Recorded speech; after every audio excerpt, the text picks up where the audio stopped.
Good afternoon, everyone. Welcome to the Naughty Historian channel. Well, today's topic is about March 25th and its significance. As we all know, March 25th is a double holiday. It's a religious holiday and it's a national holiday. The celebration of the Greek Independence Day on March 25th draws its inspiration from one of the holiest days for the Greek Orthodox Christians, and that is the Annunciation of the Virgin Mary. That is when Archangel Gabriel announced to Mary that she's going to bear a child named Jesus Christ. It also is a national holiday. It's the Greek independence from the Turks. That's when Bishop Germanos of Patras seized the opportunity by raising the banner of revolution in an act of defiance against the Turks and marked the beginning of the War of Independence. Cries of Zito y Elas or Eleftheria y Thanatos can still be heard today. These fighters, these freedom fighters, as they were called, Kleftes or Armatoli, uh, sacrificed a lot for their country. Kolokotronis, Nikitaras, Bubulina, Kariskakis, Lordos Vironas, Lord Byron, and Botsaris are some of the heroes of the revolution. Now, the struggle for independence was supported abroad by intellectuals of the day. In addition to the secret society of friends, or the Philiki Eteria, as they call it in Greek, or the sacred band, Ieros Logos, with the leader Alexandros Ypsilantis, who fought abroad with his troops against the Turks, were some of these interesting facts of the Greek Revolution. Now, there were some figures such as including Lord Byron of England, Daniel Webster, and Dr. Samuel Howe of the United States, who was the surgeon and came for 6 years to Greece to help out with the wounded soldiers of the Revolutionary War. After centuries of unsuccessful uprising and failure of the Ottoman Empire to assimilate and convert the Greeks to Muslims, that was an unsuccessful task by the Turks.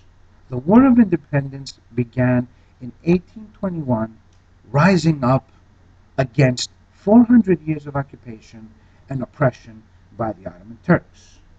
There were other battles that were fought besides the 1821 uprising, and that was, as we said, by Alexandros Ypsilantis up in Europe.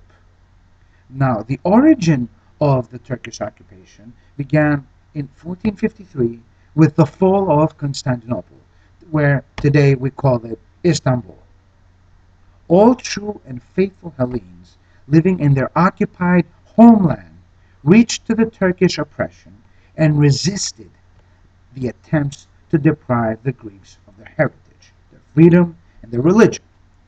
During the dark years of the Ottoman occupation, thousands were killed and tortured for attending church or teaching their children their culture, their language, and their history.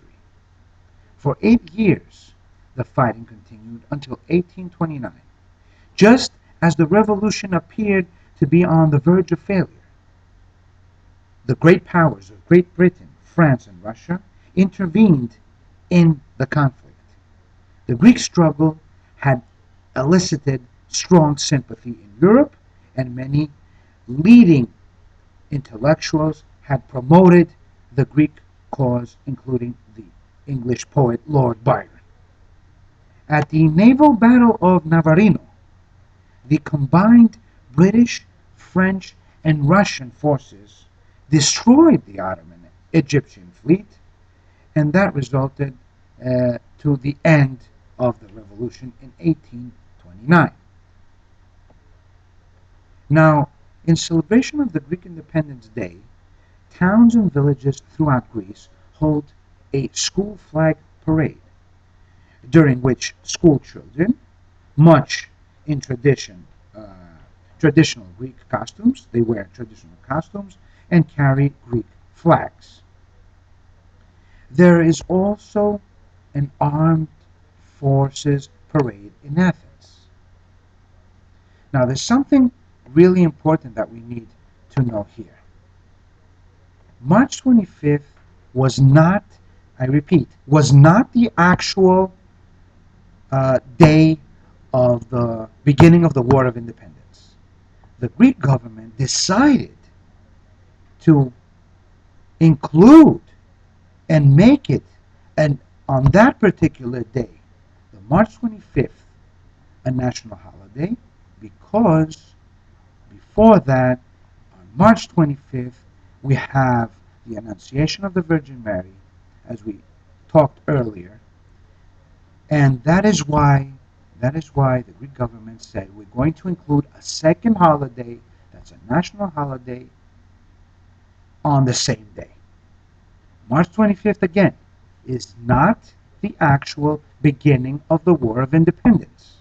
And that is the truth.